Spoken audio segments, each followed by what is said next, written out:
Stepney's visit to Sir Topham Hatt's railway was coming to an end. "We shall miss you," said Sir Topham Hatt. Then he turned his attention to all the other engines. "My railway is very busy, and I'm pleased with you, but you need help. A diesel is all that's available. Please do your best to avoid any, disturbances." "What does that mean?" whispered Duck. "That means this diesel is difficult," snapped James. And he was. The diesel surveyed the shed. "Not bad. I've seen worse. At least you're all clean." The engines glared. "It's not your fault, but Sir Topham Hatt should scrap you and get engines like me. A fill of oil, a touch on the starter, and I'm off. No bother, no waiting. They have to fuss round you for hours before you're ready." The engines were furious. Next morning, they held an indignation meeting round the turntable. "Disgraceful! Disgusting! Despicable! To say such things to us," cried Donald and Douglas. "It's to teach him a lesson we'd be wanting. Now how do we do it?" Their chance came sooner than expected. The diesel was purring comfortably. An inspector watched a fitter making final adjustments. The wind tugged at the inspector's hat. The diesel was ready.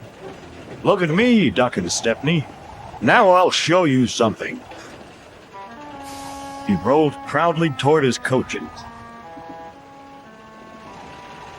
Then it happened.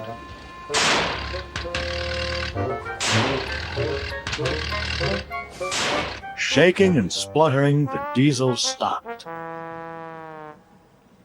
Meanwhile, the inspector was looking for his hat. The diesel seethed with fury as Duck and Stepney pushed him back to the shed. "My hat!" exclaimed the inspector. "You sucked it through your air intake." "Bother your hat. The heavy train's due out. You'll have to take it, Duck. Stepney, will you help, please?" "Thank you, sir," cried Stepney. "I'd like a good long run on my last day." The engines were soon ready. "Gordon will take over from halfway, so get the train to there." "Good luck." "Don't worry," smiled Stepney. "We'll get there, and be early, too." The cavalcade moved carefully over the rails and out to the open line. "Now for a sprint," puffed Stepney. "I'm ready when you are," replied Duck.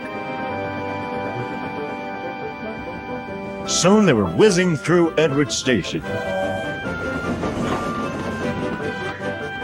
And next they charged at Gordon's Hill beyond.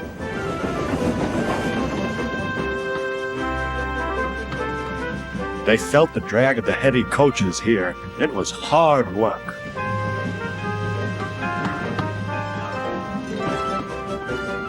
At last they were running smoothly along the line toward the big station.